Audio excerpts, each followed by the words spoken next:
అంతర్జాతీయ రాజకీయం ఒక్కసారిగా మలుపు తిరిగింది. ఇన్నాళ్ళు వెస్ట్ ఏషియాలో ఇరాన్ ఇజ్రాయెల్ దాడులతో అట్టుడికిన జియో పాలిటిక్స్ ఇప్పుడు మళ్ళీ రష్యా యుక్రెయిన్ వైపు షిఫ్ట్ అయ్యాయి. ఇరాన్ యుద్ధం ఇక చరిత్ర.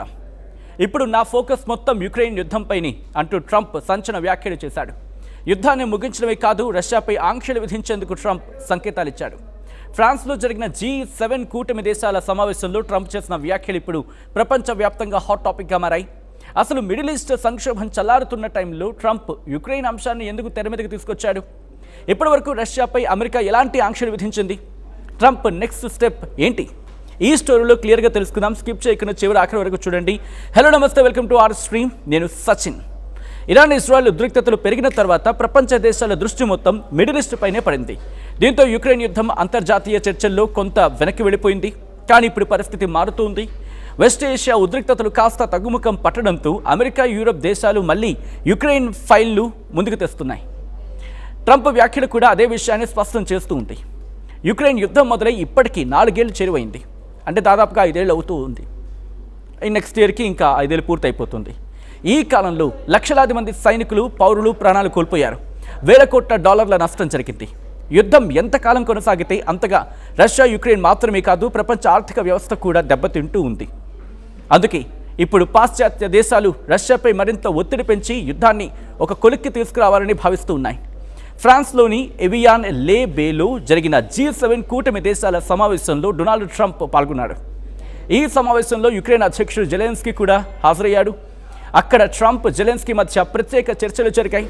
ఇరాన్ సంక్షోభం ముగిసింది అని, ఇకపై తన పూర్తి దృష్టి యుక్రెయిన్ యుద్ధాన్ని ముగించడంపైనే ఉంటుంది అంటూ ట్రంప్ క్లారిటీ ఇచ్చాడు. అసలు ట్రంప్ ఏం మాట్లాడారో ఆయన మాటల్లోనే విందాం.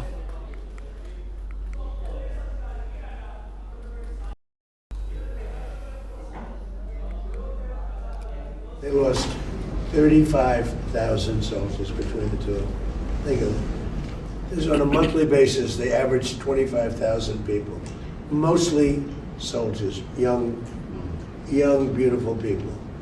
We were focused on Iran. That's going to be in the back, in the rear view mirror.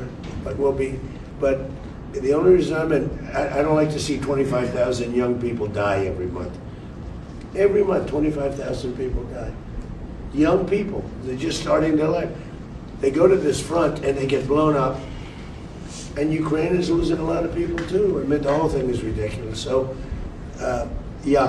I'm going to do whatever I can. Look, Russia should make a deal. Russia's lost. ప్రతి నెల వేలాది మంది యువకులు ప్రాణాలు కోల్పోతున్నారు. రెండో ప్రపంచ యుద్ధం తర్వాత ఇలాంటి పరిస్థితి చాలా అరుదుగా కనిపించింది అంటూ ట్రంప్ చెప్పుకొచ్చాడు. ఈ రక్తపాతానికి ముగింపు పలకడమే తన ప్రధాన లక్ష్యము అని ట్రంప్ స్పష్టం చేశాడు. ఇక ఈ సమావేశంలో పాల్గొన్న మిగతా G7 దేశాలు కూడా రష్యాపై మరింత ఒత్తిడి తీసుకురావాలని, యుక్రెయిన్కు అండగా నిలవాలి అని చెప్పి ట్రంప్ అభిప్రాయపడ్డాడు. ఇక రష్యా, యుక్రెయిన్ మధ్య పూర్తిస్థాయి యుద్ధం 2022 ఫిబ్రవరి 24న మొదలైంది. యుక్రెయిన్ నేటో కూటమిలో చేరాలని ప్రయత్నించడమే ఈ యుద్ధానికి ప్రధాన కారణం. తన సరిహద్దుల్లో ఉన్న యుక్రెయిన్ నేటోలో చేరితే అమెరికా సైన్యం నేరుగా రష్యా బోర్డర్లోకి వస్తుందని పుతిన్ భావించాడు. ఇది రష్యా భద్రతకు ముప్పు అని చెప్పి హెచ్చరించాడు. అయినా యుక్రెయిన్ వినకపోవడంతో 2022 ఫిబ్రవరిలో రష్యా సైన్యం ఆ దేశంపై విరుచుకుపడింది. దీంతో యుక్రెయిన్ వెంటనే ప్రతీకార దాడులను ప్రారంభించింది. కేవలం కొన్ని రోజుల్లోనే ముగుస్తుంది అనుకున్న ఈ యుద్ధం అమెరికా, యూరప్ దేశాలు యుక్రెయిన్కు పెద్ద ఎత్తున ఆయుధాలు, ఆర్థిక సాయం అందించడంతో ఏళ్ల తరబడి సాగుతూనే వస్తూ ఉంది. యుక్రెయిన్పై రష్యా దాడిని నిరసిస్తూ అమెరికా, దాని మిత్ర దేశాలు గతంలో రష్యాను ఆర్థికంగా దెబ్బతీయడానికి రికార్డు స్థాయిలో ఆంక్షలు విధించాయి. అందులో ముఖ్యమైనది ఏంటంటే, మొదటిది రష్యాకు చెందిన ప్రధాన బ్యాంకులన్నింటినీ అంతర్జాతీయ చెల్లింపుల వ్యవస్థ అయిన స్విఫ్ట్ నుంచి తొలగించారు. దీని కారణంగా రష్యా వేరే దేశాలతో వ్యాపారం చేయడం చాలా కష్టమైపోయింది. రెండో విషయానికి వస్తే, రష్యా నుంచి వచ్చే ముడి చమురు, గ్యాస్ దిగుమతులపై అమెరికా పూర్తిగా నిషేధం విధించింది.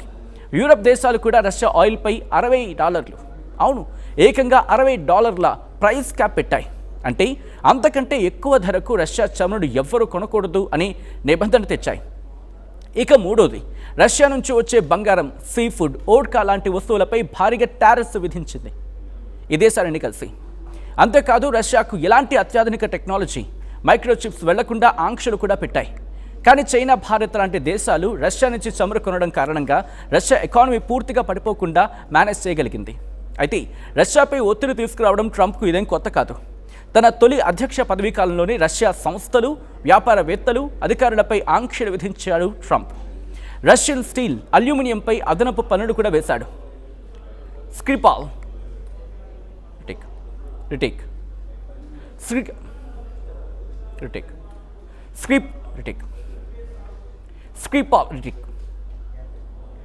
స్క్రిపాల్ విషప్రయోగం ఘటన తర్వాత రష్యా దౌత్యవేత్తలను అమెరికా నుంచి బహిష్కరించారు.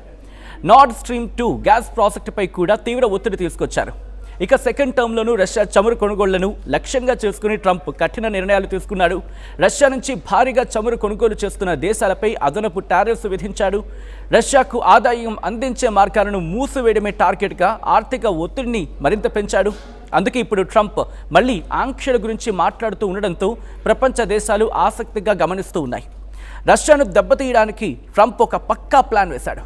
వెస్ట్ ఏషియాలో ఉద్రిక్తతలు తగ్గుముఖం పడుతూ ఉండడంతో ప్రపంచంలోనే అత్యంత కీలకమైన హార్మోజ్ జలసంధి మీదుగా వెళ్ళి ఆ రవాణాకు సంబంధించి ఆలోచిస్తున్నట్టుగా తెలుస్తోంది.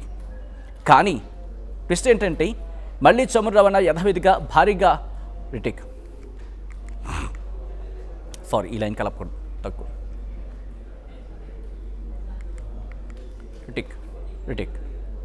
పశ్చిమాసియాలో ఉద్రిక్తతలు తగ్గుముఖం పట్టడంతో ప్రపంచంలోనే అత్యంత కీలకమైన హార్మోజ్ జలసంధి మీదుగా మళ్లీ చమురు రవాణా యథావిధిగా భారీగా ప్రారంభం కాబోతుంది. గల్ఫ్ దేశాల నుంచి ఆయిల్ సప్లై పెరిగితే ప్రపంచ మార్కెట్లో చమురు ధరలు అదుపులోకి వస్తాయి. సరిగ్గా ఈ అవకాశాన్ని వాడుకుని రష్యాను మరింత దెబ్బతీయాలని ట్రంప్ ప్లాన్ చేస్తున్నాడు. గల్ఫ్ ఆయిల్ అందుబాటులోకి వస్తుంది కాబట్టి రష్యా నుంచి వచ్చే చమురుపై త్వరలోనే మరిన్ని కఠినమైన ఆంక్షలు విధించబోతున్నాము అంటూ ట్రంప్ సంకేతాలిచ్చాడు. దీనివల్ల రష్యాకు వచ్చే ఆదాయ మార్గాలను పూర్తిగా బ్లాక్ చేయొచ్చనేది ట్రంప్ వ్యూహం. మొత్తానికి ఇన్నాళ్లు ఇరాన్ చుట్టూ తిరిగిన అంతర్జాతీయ రాజకీయం ఇప్పుడు మళ్ళీ రష్యా యుక్రెయిన్ వైపు మళ్ళింది.